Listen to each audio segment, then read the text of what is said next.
Daniel, buen día, ¿cómo le va? Un gusto dialogar con ustedes. Bueno, en primer lugar, recién hablaba el presidente ante un auditorio organizado por el Foro de Davos, por el Foro Económico Mundial. ¿Cómo estamos hoy para recibir esas inversiones de las que tanto habla el presidente, que habla de una transformación muy profunda, de un cambio sideral para la Argentina? Bueno, ¿cómo estamos para recibir esas inversiones en materia energética? Bueno, uno de los sectores que tiene ventajas competitivas o comparativas relativas en términos de David Ricardo es el sector de Ujú, energía para recibir inversiones. Es un sector capital intensivo. ujú. Eh, Vamos a poner dos o tres números para que la audiencia entienda. Hoy la Argentina está produciendo alrededor de 680.000 barriles día de petróleo y 140 millones de metros cúbicos día promedio de gas natural.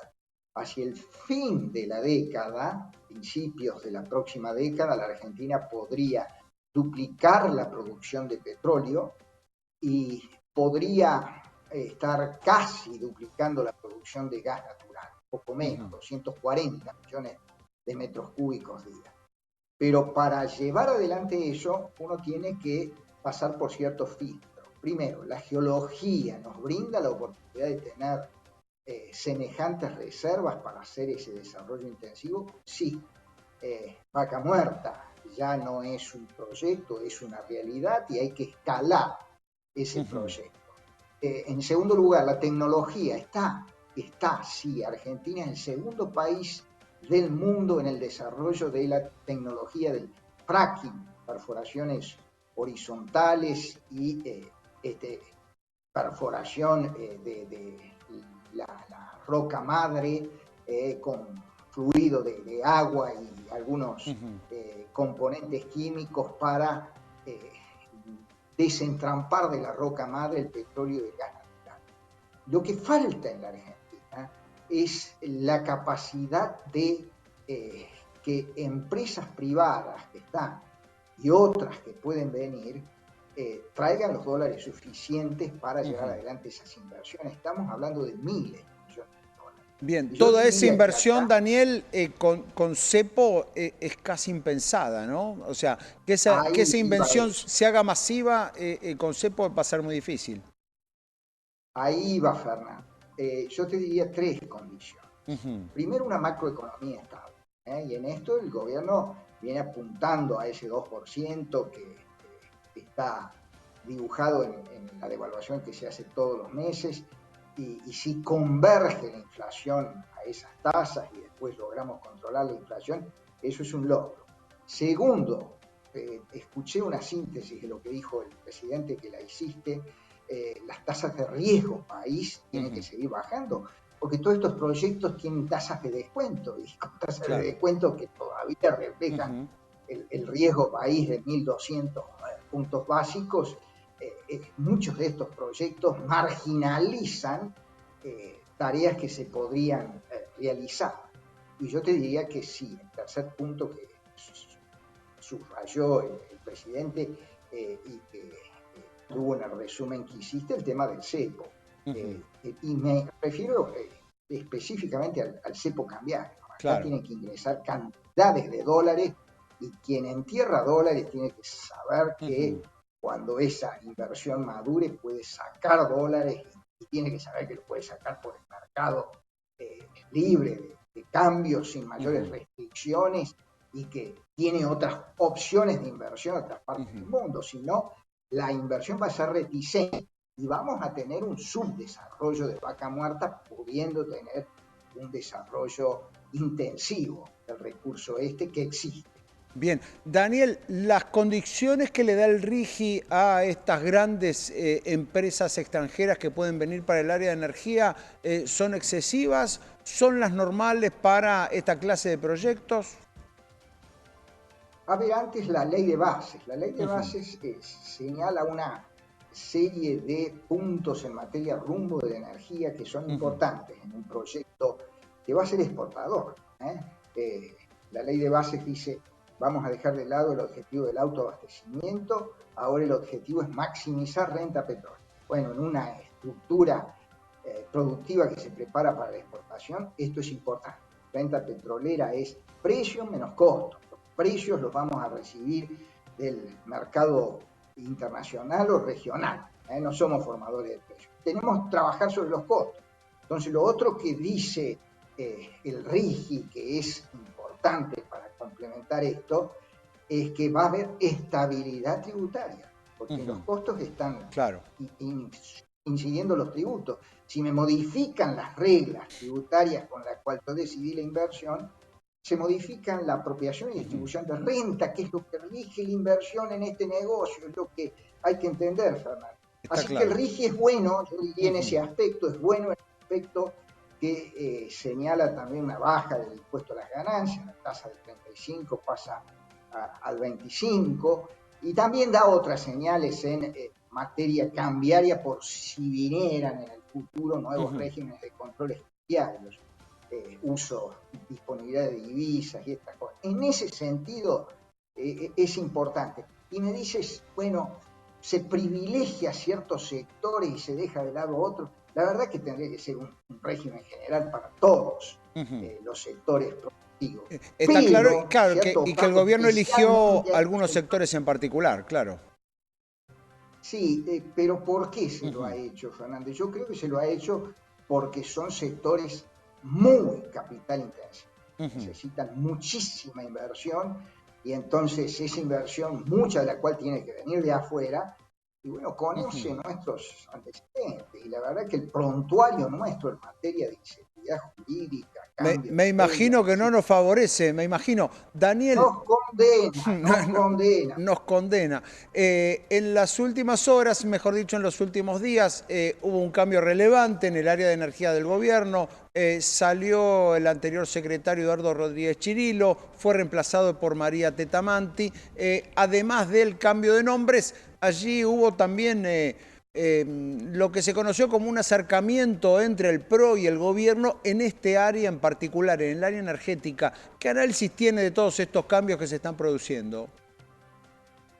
Primero, desde el punto de vista político, ojalá que sea un precedente, porque yo creo que el cambio atomizado va a un fracaso. Tenemos que reunir las fuerzas del cambio. Detrás, yo te diría, de dos consignas: república y desarrollo, que es lo que le hace falta a este país para salir adelante y para ser un país normal.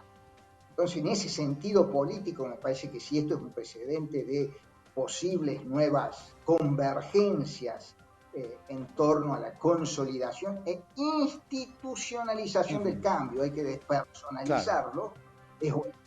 Después, bueno, me parece que la elección de la nueva secretaria de Energía ha sido una muy buena decisión. Conozco tanto desde la actividad privada como del sector público a María Tetamanti, es una excelente técnica, es una profesional muy conocedora del sector, especialmente del sector gas, que es el involucrado en esta posible revolución del shale gas, que tiene como mercado regional y el mercado externo.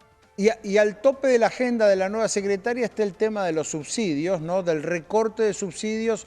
Se habla de que se termina el plan de segmentación de usuarios, ¿no? Lo que había hecho el gobierno anterior, de decir, bueno, vamos a dividirlo a los usuarios en base a su nivel socioeconómico y ahí vemos cuánto le damos de subsidio a cada uno. Aparentemente ese plan estaría por finalizar y estaría dándose el regreso de la tarifa social, ¿no? De decir, bueno, vamos a ver cómo subsidiamos solamente a aquel que necesita y que eso sea la excepción y no la regla. ¿Qué visión hay sobre eso? ¿Es sencillo salir del esquema que planteó el gobierno anterior? Yo te diría que es complicado mantener el esquema en el que se metió el gobierno anterior. Mira, Fernando, me comprenden las generales de lo que vos dijiste como propuesta, es algo que lo he venido sosteniendo y formulando hace tiempo. Tenemos que terminar con las categorías tarifarias, segmentación, y también dentro de la categoría residencial, todo esto de dividir en función de consumos, está probado con evidencia empírica que no hay relación entre el ingreso y los consumos energético. Así que todo esto es una generación de procedimientos y datos que nos aparta del verdadero objetivo. El verdadero objetivo es que las tarifas de gas y electricidad recuperen sus costos económicos y que aquellos usuarios que no lo pueden afrontar sean protegidos por una tarifa social. Y tenemos que ir a reestructurar eso. Si se lo ha enunciado, bienvenidos. Bien, eso deja atrás no solo la segmentación, sino deja atrás también la política de premiar en cierto modo con más subsidios o con menor tarifa, como quiera verse, a aquellos usuarios que consumen menos, que se controlan más en el consumo. Eso es lo que usted dice, Daniel, que no funciona. ¿Y por qué? Porque un departamento chico que concentra a una familia y familiares consumen mucha más electricidad y mucho más gas que un departamento de 200 metros donde viven dos jubilados con jubilaciones de privilegio. Para ponerte un ejemplo sí, extremo. Muy gráfico, ¿no? Así que terminemos con toda esta inventiva que se hizo en la gestión anterior como un eufemismo para evitar la palabra tenemos que ajustar las tarifas. Que se han ajustado las tarifas y la sociedad lo ha tomado con mucho más calma y responsabilidad porque está entendiendo la sociedad que no es el tema disyuntiva entre ajuste de tarifa o subsidio. El subsidio también lo paga la sociedad, lo ha venido pagando con la emisión inflacionaria que ha estado financiando los subsidios. Así que la sociedad ya es mucho más consciente de esto y esto permite usar las mejores prácticas de la experiencia comparada. Acá hemos querido inventar la rueda varias veces en la Argentina y así nos ha ido. Sí, aquí la experiencia comparada también es la experiencia del gobierno de Mauricio Macri, ¿no? Está claro. Digo, lo que se está haciendo ahora, la experiencia más inmediata que tiene es esa. Pero Fernando, me refería a la experiencia comparada internacional. Por supuesto, pero digo, nosotros nos comparamos contra nosotros mismos porque ya tuvimos el mismo proceso hace 5 o 6 años. Y yo te diría que fue uno de los activos de la administración de Macri. Si me preguntas a mí, el problema de la administración de Macri fue la macroeconomía, no la microeconomía.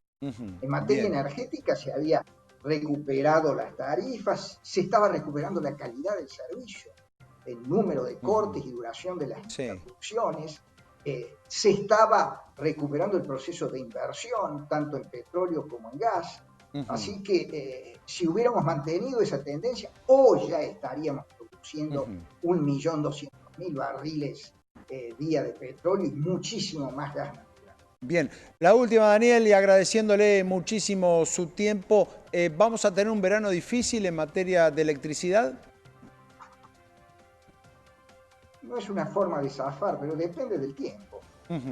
Así que si el verano es muy caluroso y hay varios días de calor, estamos frente a un sistema energético en su fase eléctrica comprometido, tanto comprometido en generación como en ciertos cuellos en el transporte, como en ciertos problemas de la distribución. Así que sí, puede haber problemas, ojalá que sean localizados y bueno, hay un plan de contingencia para abordar esos problemas porque, y esto la sociedad lo debe entender, la recuperación del capital energético no es cuestión de meses, lleva años. Entonces, cuando nos hemos descapitalizado, después tenemos que recorrer la transición que nos lleva en principio al peor de los mundos. Tarifas más caras y todavía deficiente calidad del servicio. Está muy claro, Daniel. Muchísimas gracias por este contacto. Ha sido un gusto dialogar contigo.